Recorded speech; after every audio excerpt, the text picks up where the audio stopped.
Problema nyo rin ba yan? Mga ballpen hindi sumusulat to. Oh. Diba? Continuous. Diba? So, kuha natin ang video to ha. Ito na nga, video na nga, diba? So, try natin to. Ganito daw kasi para sumulat ulit.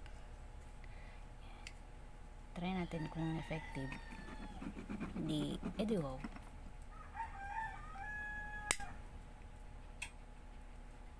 Basta huwag nyo lang ilapit mabuti ha, kasi yung may part na plastic. Okay, try natin. Isa pa. So, mga saglit-saglit lang.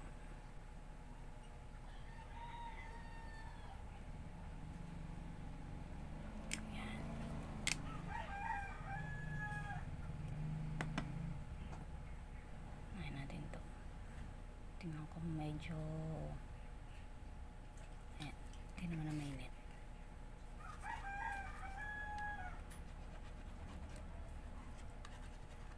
Oh, wow, diba guys? Oh, di ba kaya, diba? Ayan.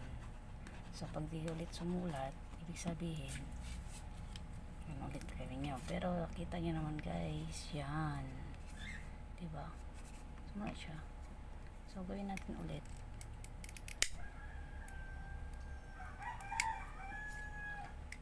Para nakikita.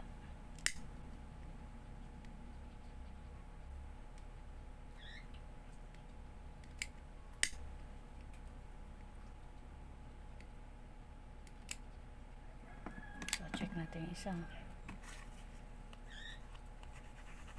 Yun. Dito.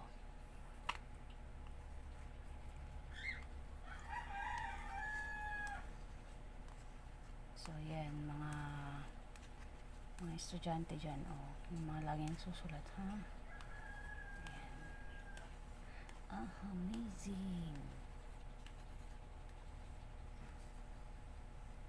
Diba?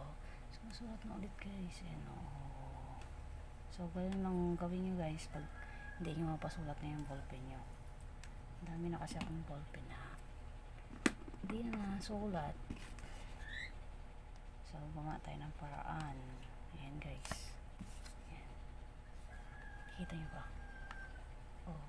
Amazing. Ballpen problem solved. Yes. Ayan. Huwag nyo kalimutan mag-subscribe ha. Ayan diba? And like nyo na rin ha. Like nyo na rin. Ayan. Pag hindi ulit sumulat, ganun ulit. Ganyan lang naman eh.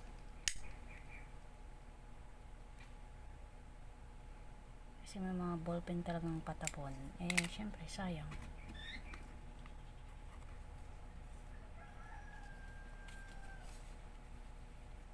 Ayan guys, sumulat ulit, diba? So, ayan. Huwag nyo lang sariyangin. Sayang, diba? Huwag nyo lang itapon, kumbaga. Ayan, diba? Punong-puno na ng sulat. Goods, diba? Goods. Follow nyo na ako guys. Follow for more informative videos. Ayan, wala na ako magawa dito sa tindahan. Pansin ko lang yung ballpen ko. Diba? Ayan. Sulat ulit. Ayan. So, keep on watching and subscribing sa aking channel.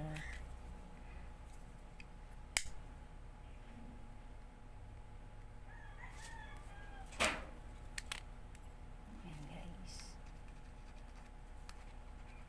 Tuloy-tuloy nyo lang. Kasi yung pinakadulo nito,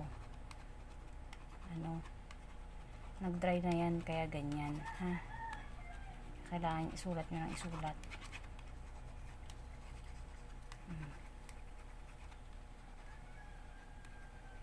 iba gawa naman nila nilubog nila sa mainit na tubig. Yan, try nyo na rin yun. Kasi talagang minsan yung ballpen bagong bili mo pa lang halos hindi mo na mapasulat, diba? So thanks for watching guys. Thank you. Bye bye.